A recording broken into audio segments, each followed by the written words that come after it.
gun safety legislation at the congressional level? And if you're mad, you're up. Thank you. Thank you for the question. I am somebody who is a student of the Constitution and believes in the Second Amendment, but I'm also somebody who has spent an entire adult lifetime talking about and trying to make a difference in terms of gun violence. In this country, more than 40,000 people a year die of gun violence. Half of those, more than half of those, are gun violence suicide. Another 100,000 people a year are caught in the crossfire, literally wounded, caught in the crossfire.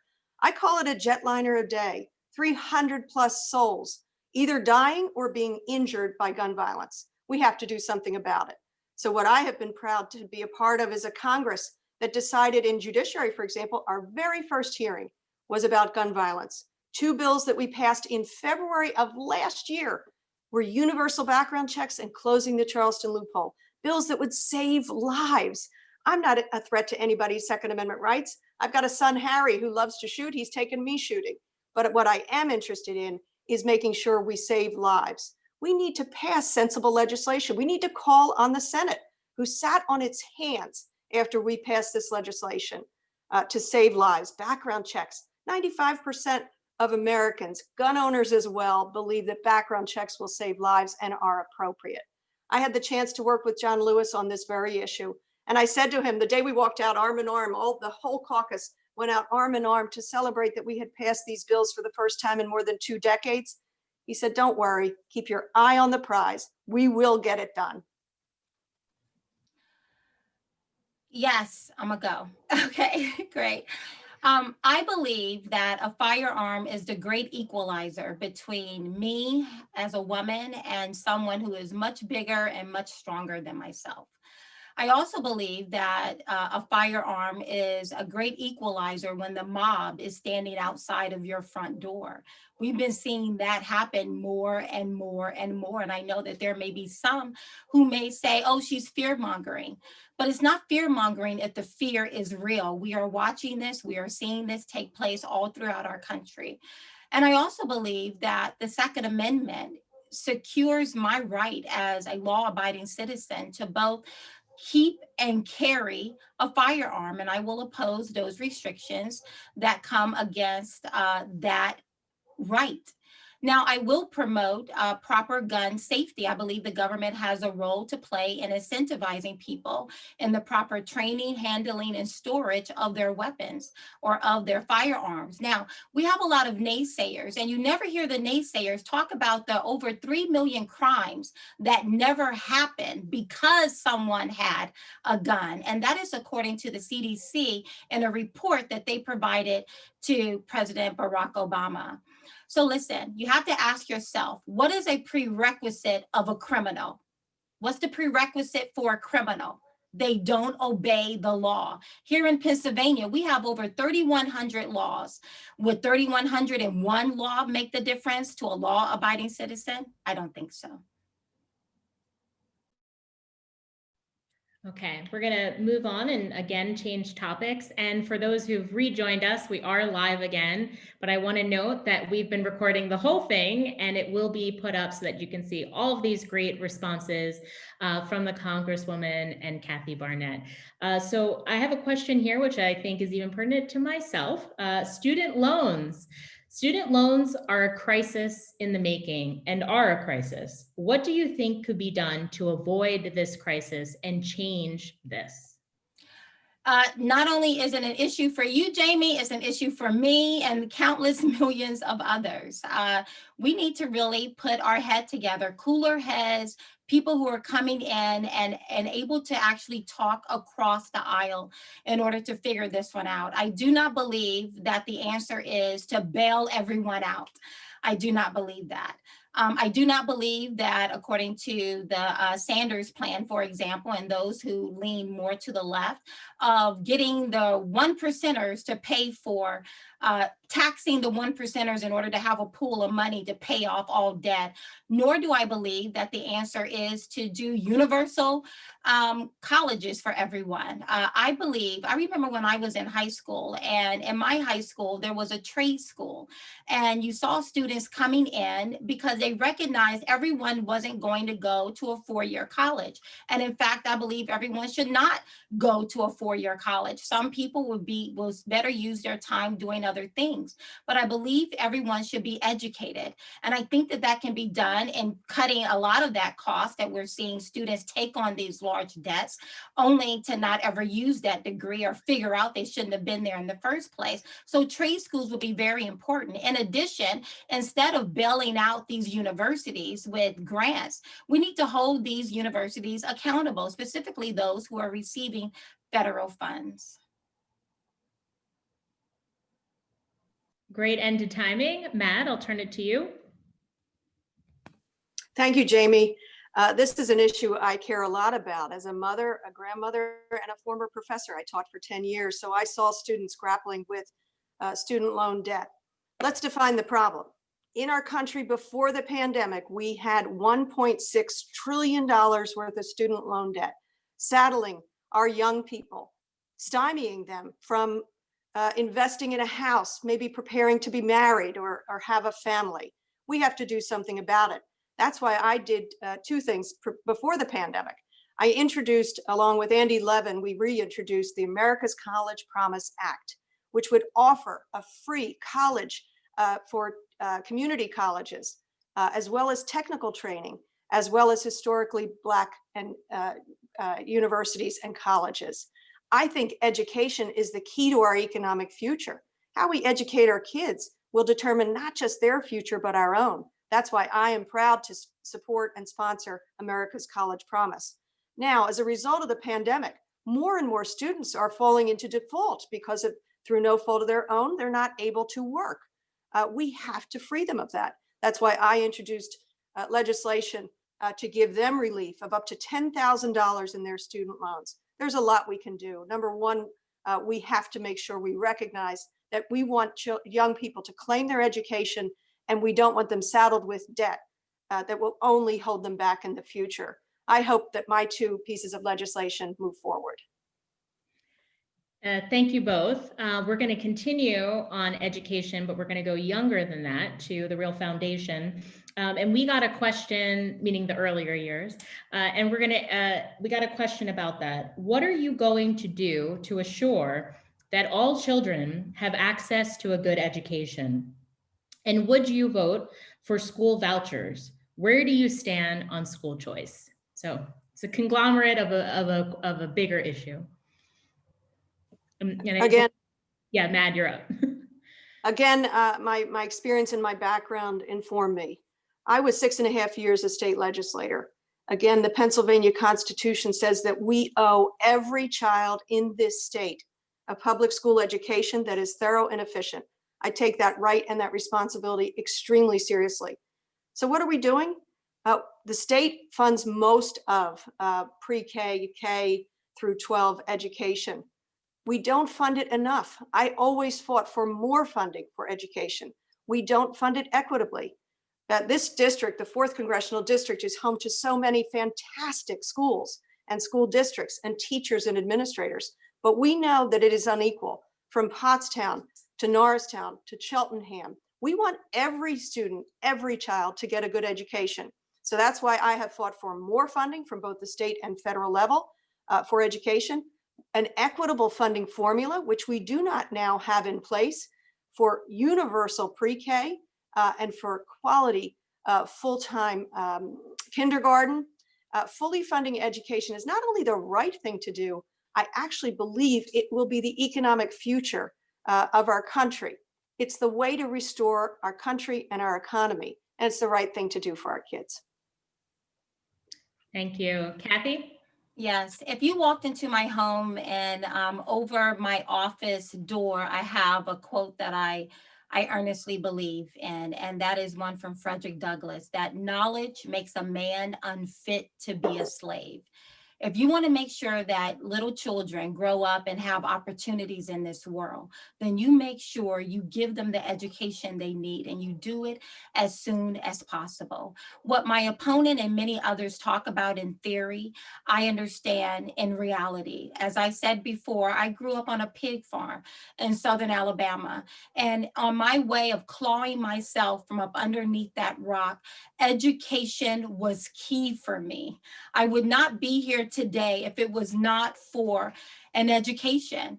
And it is so vital that we make sure that our children have that. But again, when I look at what's going on all throughout this district, once more, I've said it before, I'm gonna say it again, Montgomery County is the second wealthiest county in the state of Pennsylvania. There is no reason that by the time a young child gets into the 3rd grade, you begin to see an academic performance differential, and primarily along poor and minority student line almost immediately. So let me tell you, COVID and virtual schooling or hybrid schooling is not going to help those little kids.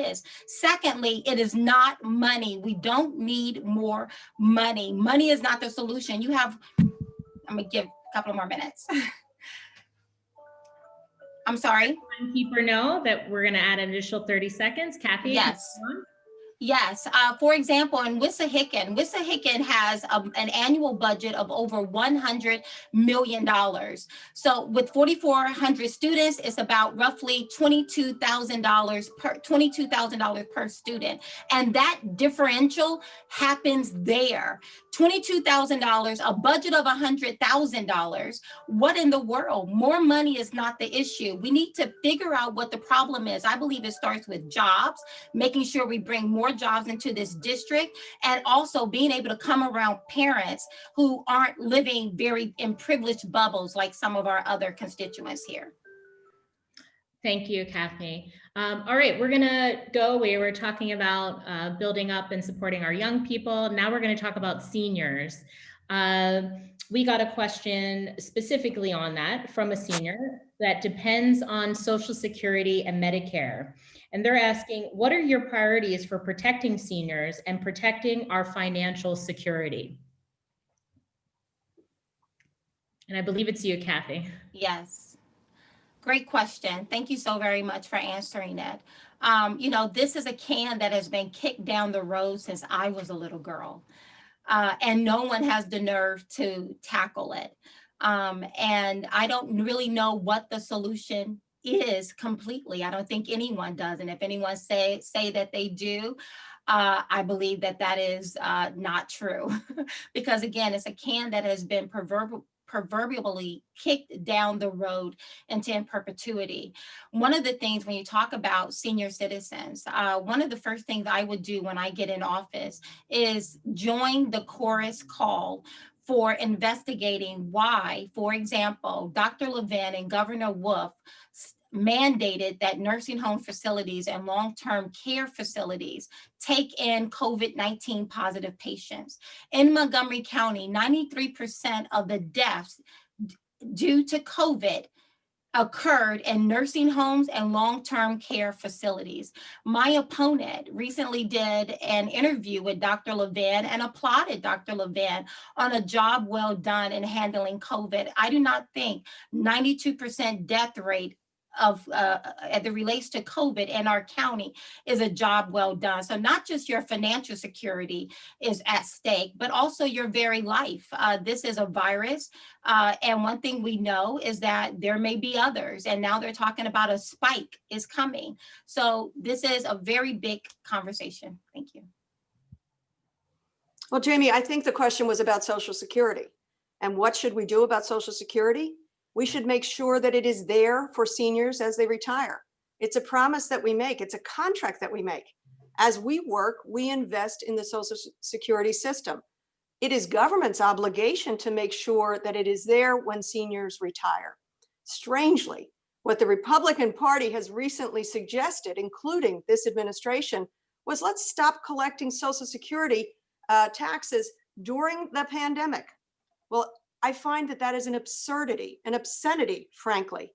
We need to live up to the promise of Social Security. That's why I was proud to co-sponsor HR 2100, which is a really powerful package of bills to protect Social Security so that when seniors retire, they will not have to worry if the fund is solvent, if the money is there, if their retirement is secure.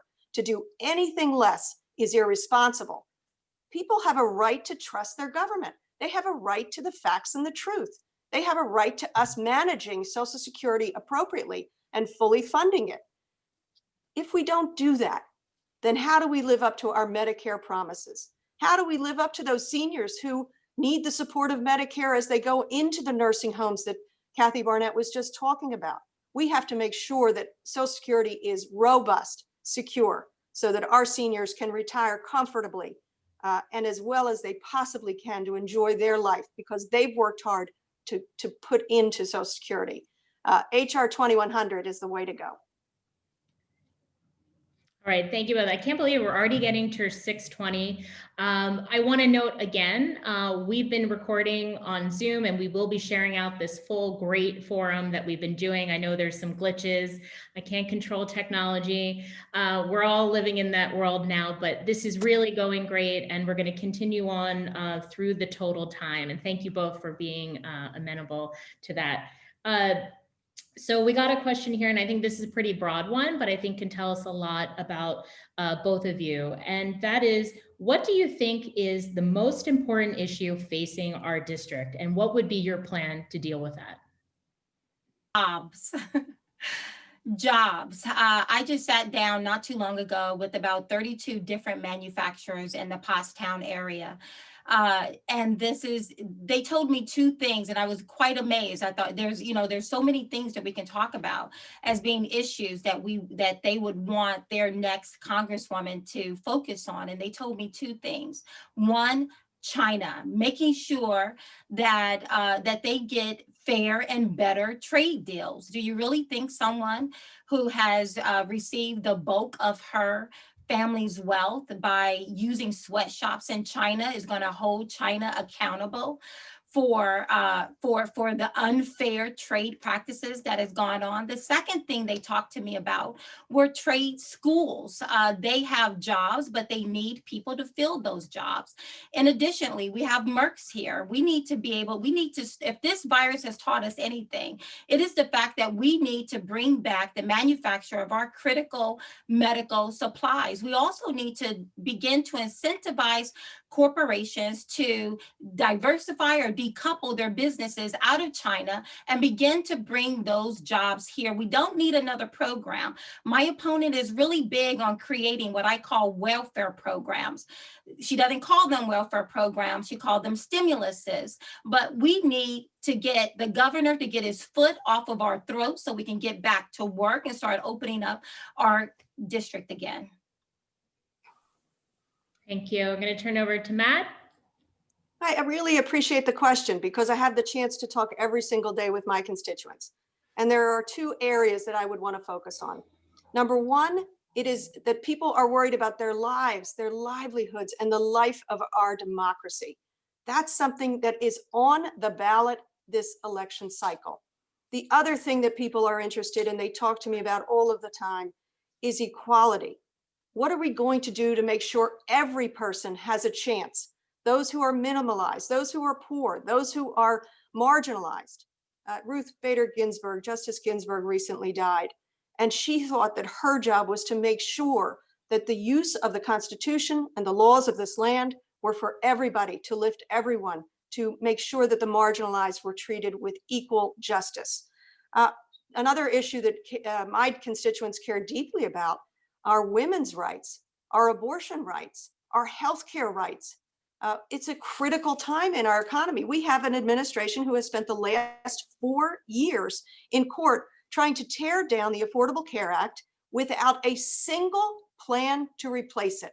My constituents are smart and they know that's the wrong way to go. We do not want to strip healthcare from millions of Pennsylvanians and millions of folks across this country. So it's our lives, our livelihoods, the life of our democracy, the rule of law, equality, and justice. Thank you. And right on time there, Matt. Thanks so much. And thank you both. Fine. I got one right. You got the timing. Well, I think you both did great on the timing, and it allowed us to capture so many great topics and hear your priorities, your platform, what you would continue to do or do for our district.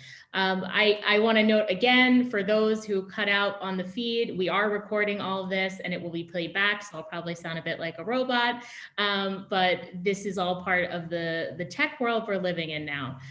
So we're already toward our closing statements. Just a reminder to the candidates, you have 2 minutes each.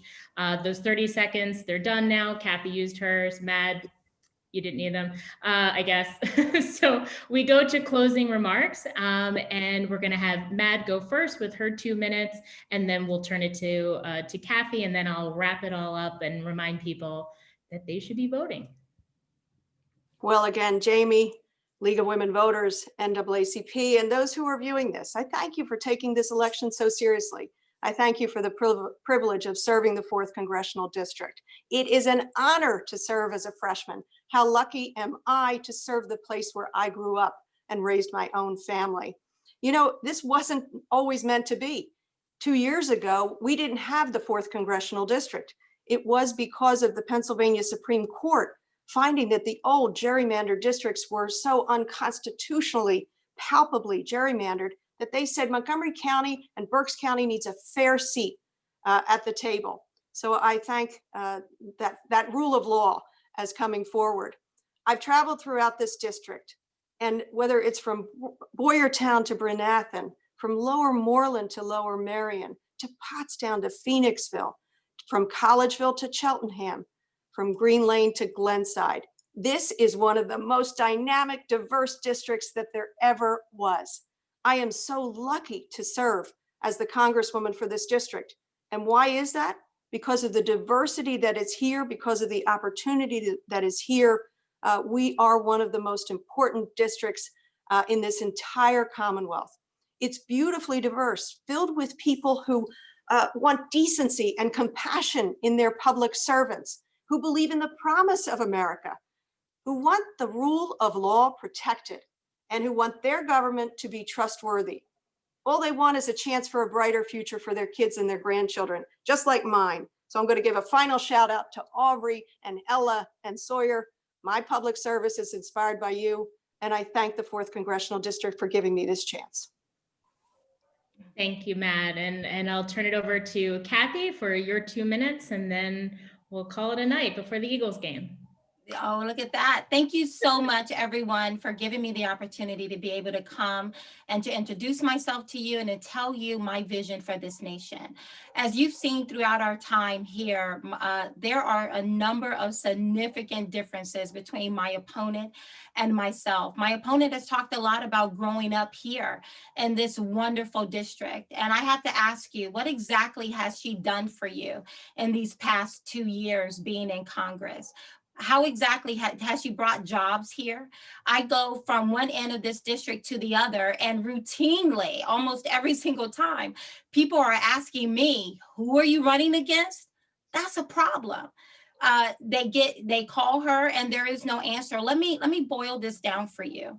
My opponent is for federalizing local zoning. She wants to federalize local zoning.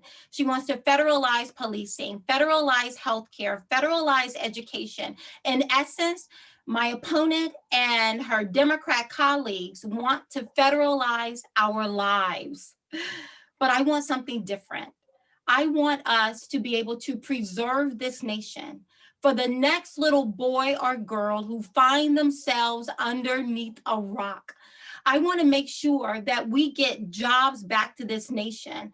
That is what matters to us, not another program. I've already talked about the Minority Inclusion Act. That is what Black people need. We need a financial inclusion. We need to be brought into the shared prosperity of this nation. We need to begin to eradicate these different particular walls. Listen, I am tired of the division. I am tired of the lies and the manipulations. Right now, my opponent would tell you that they are hard at work in Congress on this next stimulus bill. But let me tell you, that bill is not coming because they've created a bill they do not intend to pass. All right. Well, I can't believe it. We made it through. I know some are just joining us on the live stream, but again, we've recorded all of this so that you could hear from the wonderful candidates, Congresswoman Mad Dean and Kathy Barnett for Congress. So you will be able to see everything they've said in full if you'd like to watch from the beginning to the end. So I want to thank both of them again. Thank you for being in this virtual forum and being accommodating to our time. I want to remind people, October 19th, last day to register. October 27th, last day to apply to vote by mail, although you shouldn't be waiting that long, right? We don't want to take any chances. And so also November 3rd. And I like to say, you do you. If you want to vote by mail, vote by mail. And you don't even need to pay postage. Postage is paid, or you can drop it in a Dropbox. All of that can be found on your voter services for your respective county where those locations are, or a satellite office where it's a one-stop shop where you can register, vote by mail, all together, or maybe you have questions that you'd like to be answered in person, so you don't necessarily need to go to Norristown. Maybe here, I'm in Lower Merion, I can go over to Narberth. So there's plenty of options, and there's also Election Day in person at your polling location. Please do not wait. Go to votespa.com, make sure you're registered. You can track your ballot too. There's lots of resources, great resources. Thank you from the League of Lower Merion, Narberth, Abington, Cheltenham, Jenkintown, and the wonderful branches of the NAACP, Pottstown, and another one that I'm a member of, Mainline Branch.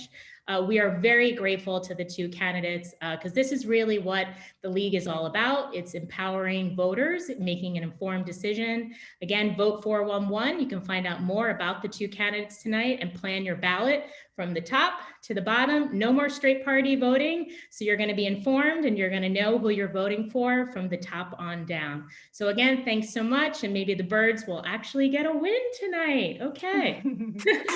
Thank you, Jamie. Thank you so much to you both. Okay, so we're going to stop